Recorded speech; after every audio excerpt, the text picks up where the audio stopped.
When we focus on fulfilling our dreams, only our dreams, it doesn't get the same level of a satisfaction, motivation. I have decided that I want to be a philanthropist. And it's not just about giving money. I want to give my time, my energy, my love to things that I care about. It's risky business for them to be out there doing what they're doing, and they're doing it.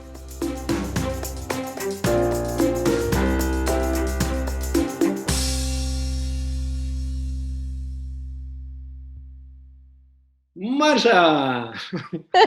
Gennady, it's so good to be with you. It's so good to see you. I don't want to ask trivial questions about how you're coping. Well, I'd like to ask that, actually. I know that you're coping well, judging by your hair, which is done, your face, your smile, because just half an hour ago, I looked scruffy. I had a beard like that. I had to shave. And I like the saying that the more we stay at home, the more we look like homeless. And I love that. Oh, that's terrible. You know what? I've been learning how to cook.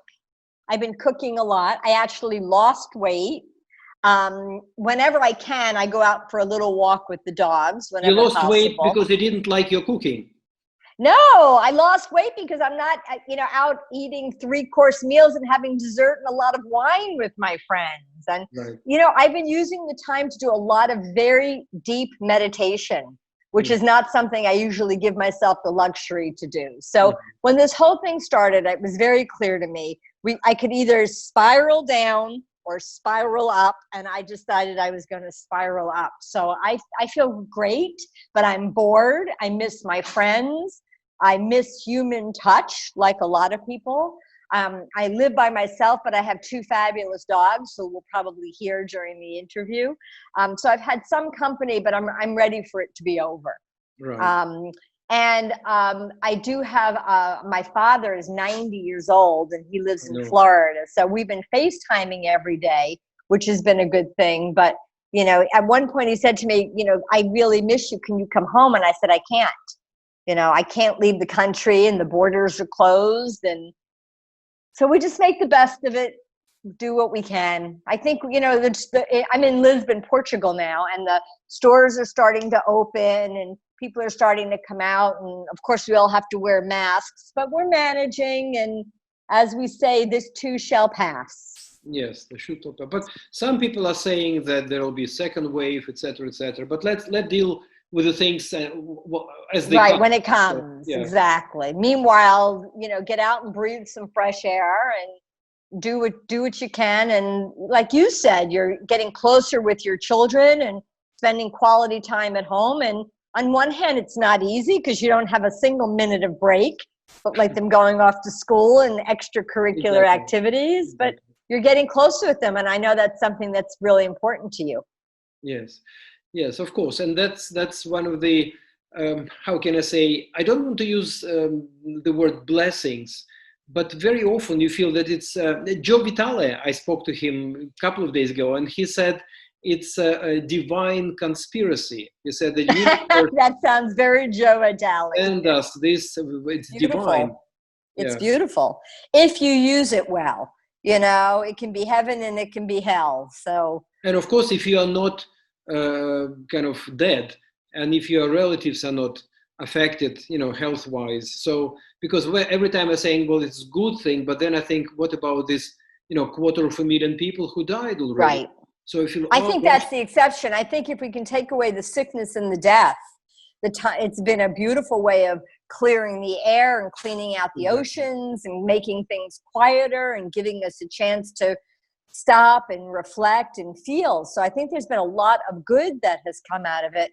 And unfortunately, with the sickness and the death, it's been horrible. And I'm worried deep inside, I'm worried that things will come back to normal. I don't think so. And this, I don't think so. Normal, and if I don't need this, rubbish anymore. I don't need to shop for Yves Saint Laurent shirt and be upset if I don't get it.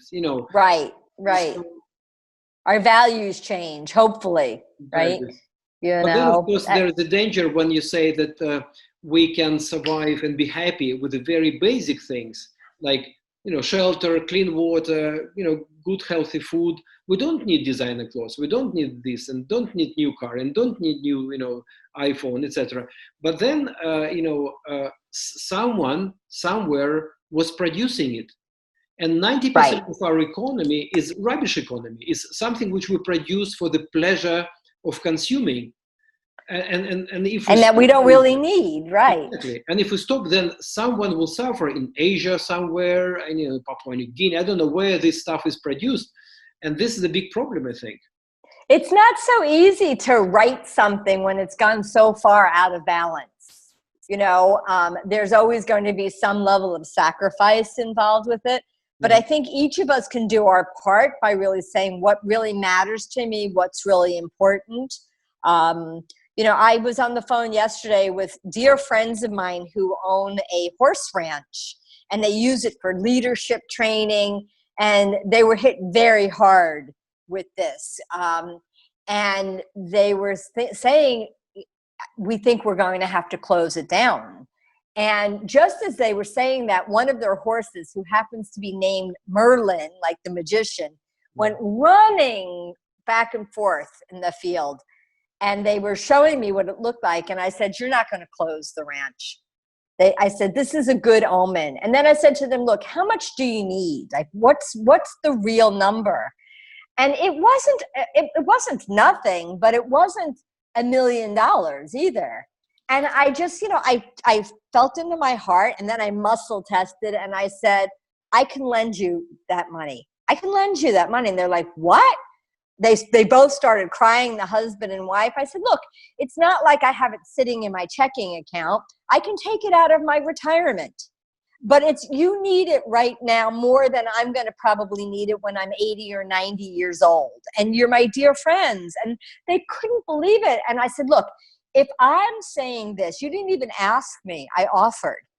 There's 10 other people that will help you. And you'll have more than enough, not only to survive, but to thrive. And I went to, yesterday I was feeling kind of down. I was feeling bored. I was feeling like, what am I doing with my life? And after I made this gesture, I felt renewed, Gennady. I went to bed so happy. And they wrote me this amazing thank you note.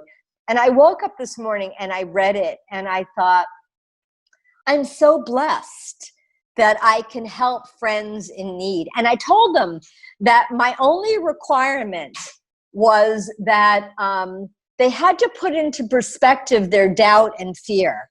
Because the husband, who tends to be a very realistic, COO type guy, he had a lot of, well, what if this goes wrong? And if we don't get the money, and how are we going to, like a whole list of things. And I said to him, you know what? You have one fear, that you're not going to have enough money. I said, there's all these other possibilities and opportunities and ideas. So I'll lend you this money, and I'll lend it to you knowing that I might even lose it, because I don't want you to have the burden of feeling like, oh my God, what happens if something goes wrong? I'll lend it to you like it's a gamble, like I'm going to Las Vegas and making a big bet, although I would never do that with my money. Not maybe $1,000, but not a lot like this, And you know what? I bet maybe $100 in Las Vegas, because I'm not a gambler. But it wasn't a gamble for me. It was an investment in people that I love. And I said, the agreement needs to be, you have to put more attention on your vision and your dream, and less attention on your fear and your doubt. It's okay to have fear and doubt. That's reasonable and realistic. But you have one doubt, one fear. But what if we don't have enough money? And you have, 10 creative ideas and opportunities and possibilities. So you have to practice every single day, keeping things in perspective. And they said that was a game changer for them.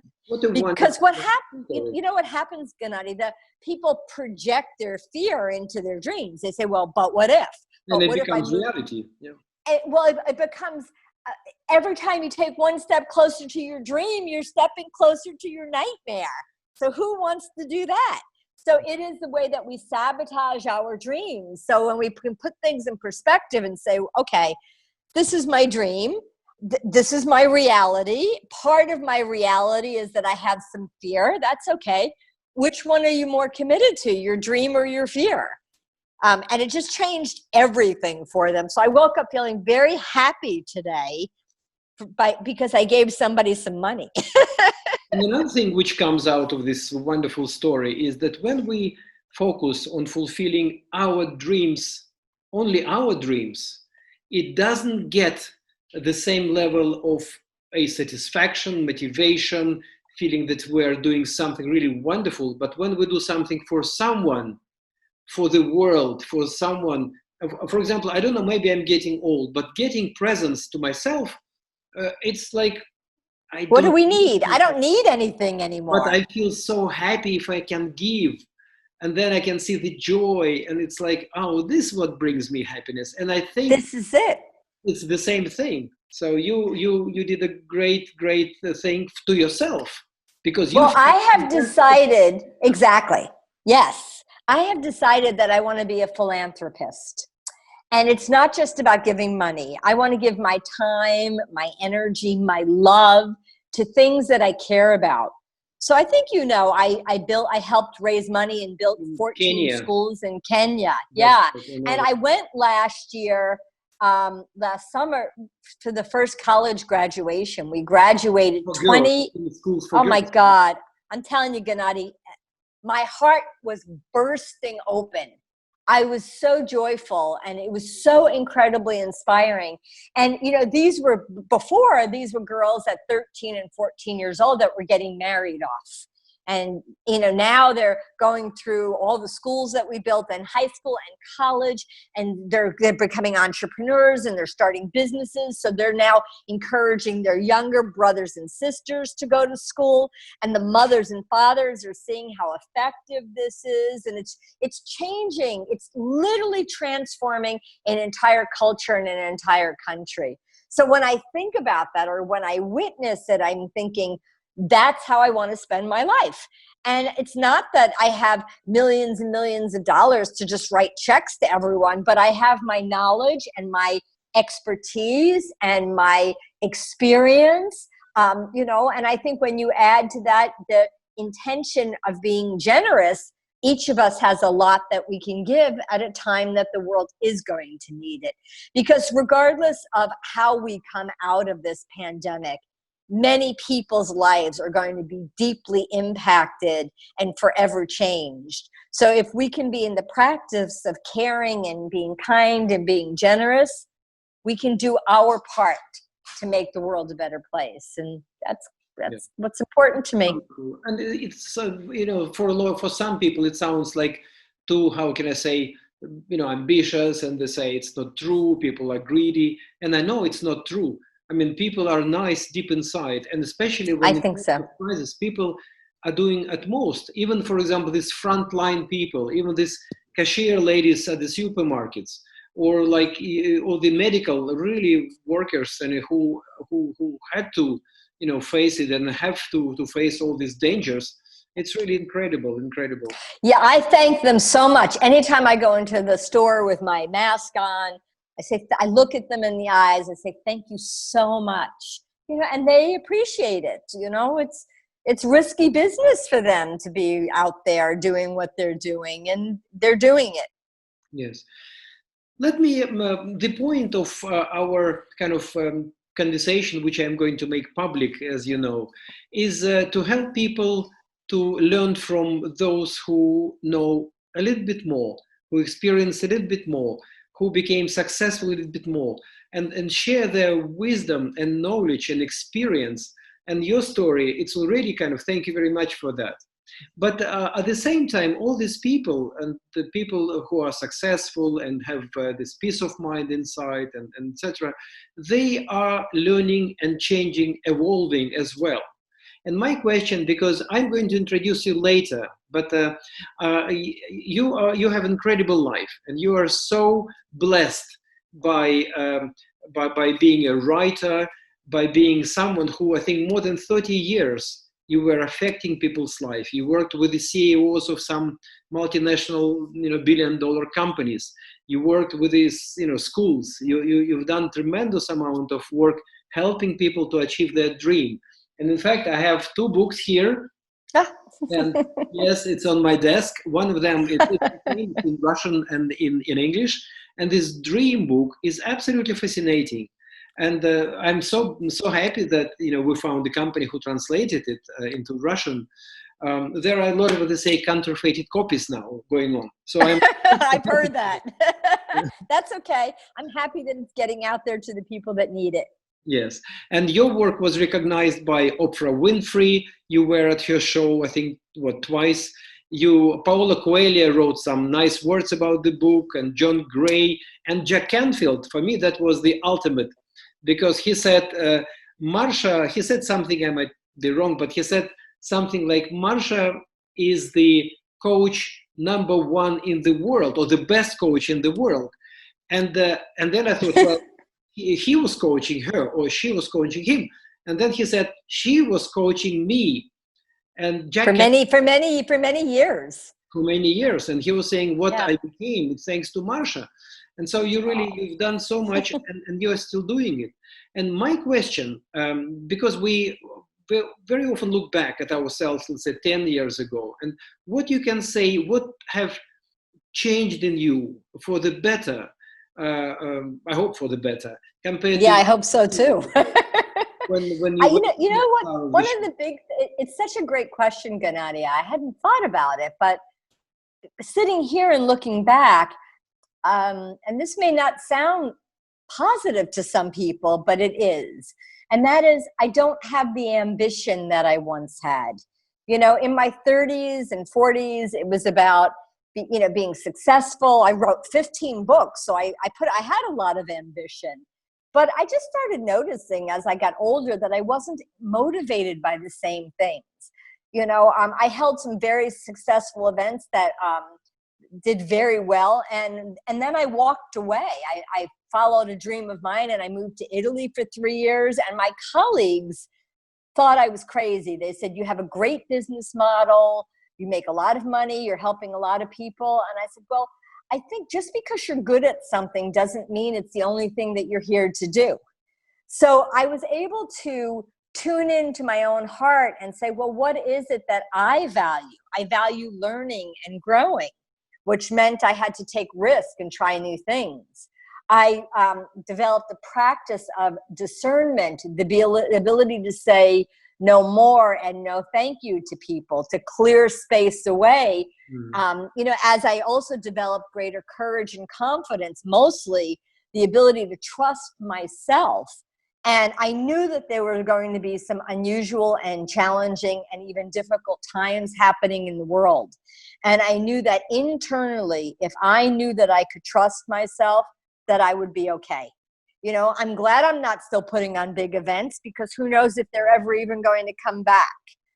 So I walked away to take some quiet time to really tune in, to reflect, to listen to my heart.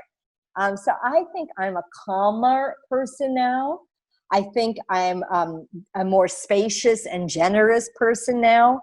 I don't need to put my needs ahead of other people, because I'm not driven to be the best or to be #1. I don't care about being on a bestsellers list. I haven't really done much for a while. I took some real time to unplug and to get still. Now I am feeling like I'm re-emerging, but I don't feel the need to go back to being the person I was before. So you're right. I was a speaker, author, teacher, workshop conductor, coach, trainer. I mean, all of those credentials. But in the end, none of those are really who I am. Who I am is a human being, and hopefully a compassionate and kind person who cares about people.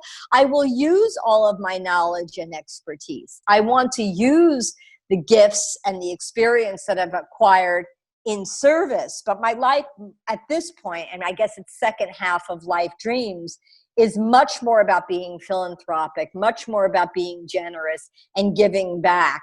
And I feel blessed that I worked my butt off for the first 30 years of my life to give myself some of the flexibility and freedom to be able to do now what matters to me without the first question being, well, what kind of budget do you have? Can you imagine that there are some people who drive for this success very hard, work very hard, and then they they didn't become so wise as to stop and think. Right. They drive and drive and drive as if life is endless, and then they come to the end of their life, and they're thinking, well, and then what? I have Mercedes-Benz, I have 10 millions or 100 millions in the bank, and then it's time to go. And you know what? This is what Stephen Jobs said when he's exactly. You know, all the money in the world doesn't buy you more time.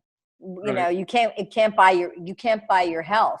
I do know some people in the personal growth and development field. You know them as well. Their whole life is dedicated to this work, and they're very happy with that. They're very fulfilled. So I think each person has to follow their own path. But I don't think enough of us stop and ask the question, because I think the dreams that we have in our 30s and 40s are very different than the dreams that we have in our 50s and beyond. I think because dreams are corresponding to what to our, how can I say, our bigness. So the bigger we are, maybe the bigger and the different dreams are. Because I do believe that what we dream about is a mirror, is reflection on who we are. If people dream about, you know, buying something, then it's one level of understanding life. And people who are thinking how I can help others, creating some, I don't know, charity fund or exactly. You know, the book that you just held up was my most recent book, my 15th book. I think it was the best. And it is my best one. But the first sentence of the book, it took me 15 books to get to the realization. And the first sentence is, I'll let you read it. You have to read it in English. Yeah, just a second. You got to get past the acknowledgments. Yeah. Okay. The non-forward, John Gray, Jack Canfield. Dream is a verb. That's it. Dream is a verb. So it's also it's you know what? It changed my whole life. So it's also a noun, right? We can have a dream, but to dream is really about living in integrity with your dreams, acting on what's true. So as we say no more to what's no longer true, the things we're complaining about or the things that we're tired of doing, we can clear some space and we can say, okay, now what? At this phase in life, now what will light me up? Now, how can I use my gifts in service to life? That's a very, very different way of living life. And it's a verb, so it means action. You have to do something about it. Exactly. That's right. Dream. Yes, and these famous movies like The Secret, where a lot of our friends took part, and as we know, it's a wonderful movie. But there is one thing which was missing, and for me it was very disturbing. Like, you have to do something. Jack Canfield always says the law of attraction has the word action in it. Exactly. Yeah.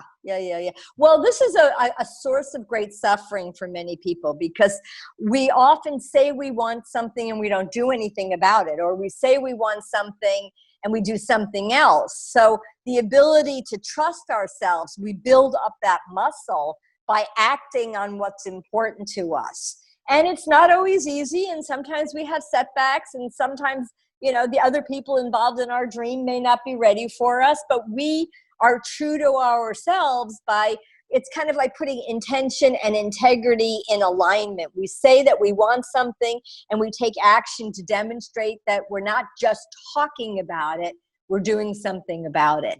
Very, very important. Scary. Very often it's scary. For example, I started this, you know, I want to have every week I want to have an interview, but then it's scary. I'm not an interviewer. I've never been trained to do that, and you know, and how technically to do it, and then how to have lightings, and how to do this editing, and how to do translation is going to be a Russian version very soon of our interviews. Gennady, I'm so proud of you. Well, thank you. I'm really proud, because you didn't let any of those fears and doubts and stories and limiting beliefs stop you. You said, wow, I want this and I don't really know how to do it. And I am afraid and I am nervous, but I'm going to do it anyway. And now you're getting good at it, and it gets easier each time. And, you know, you've had an amazing life as well. And you've worked with and met so many extraordinary people. And it's an opportunity for you to reconnect with us, you know, which is a treat. And it's easy to say yes to you because you're a good guy. Thank you so much. Thank you. Well, what a introduction. Thank you. But it's the same like if I read a good book or saw a good movie, I want to share. I want to tell people, look, there is a good book or there is a good movie. Right. And right. now I'm saying there is a good Marcia Wieder. I mean, we should listen to her. She is great. She proved with her life that it's true what she is doing. And it's I think that's my intention to share the wealth of experience, the wisdom of people I love, and you know, I learned from those people. I learned so much from you. Let me tell you that I think I've told you already, but you managed during 15 minutes in a big venue, like 1,000 people, identified my main dream.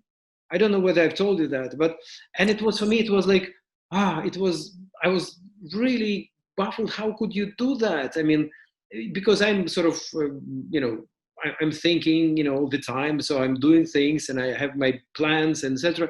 And still you pinpointed one big dream, which was not realized, which is still not, to be honest. Well, but you haven't given up. You're still working on it. No. I will fight for it, or I will not fight. I will do a lot of things. I will do steps towards it until I die, because for me it's crucially important. So important. You managed to do it during 15 minutes, and you managed make me to share this dream with a lady I've never met her before. And she was telling me about her dreams, and I was telling her about my dreams, and it was so easy because we felt human. We felt that we're in the same boat, that we have dreams, and we wanted to share without being, you know, fear of being criticized or whatever. And you really, for me, you're trainer number really one, because you managed all this big crowd of people. I think it was like 1,000 at least. No, it was way more than that. I think it was like 5,000. 5,000. I even don't remember. I was at the huge event. Yeah, we did Kyiv and we did Moscow, and I think each event had 5,000 to 7,000 people. Right. That was I was the only person in the room that spoke English, me and my translator, and you. You know, but when you turn to a stranger and you share something vulnerable, something that's meaningful to you, because this particular dream is a personal dream versus, say, a professional dream, it gives the other person, first of all, it touches the other person. It inspires them. It gives them the courage and permission to do the same. And two strangers can instantly have a moment of intimacy and a real relationship, even if you never see each other again. And imagine if this was happening around the world, if people were really opening their hearts to each other. We could, you know. Because I remember I opened my heart and it was not dangerous. And you know what? And so this feeling, I don't remember the lady, how she looked like, but I remember that I was sharing it. The feeling.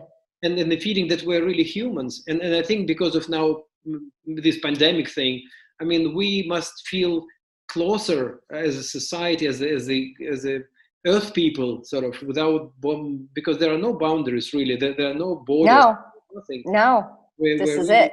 A community of people living and traveling on this Earth, and we should treat ourselves in a nice way and treat our planet, our ship, in a nice way as well. And I love that.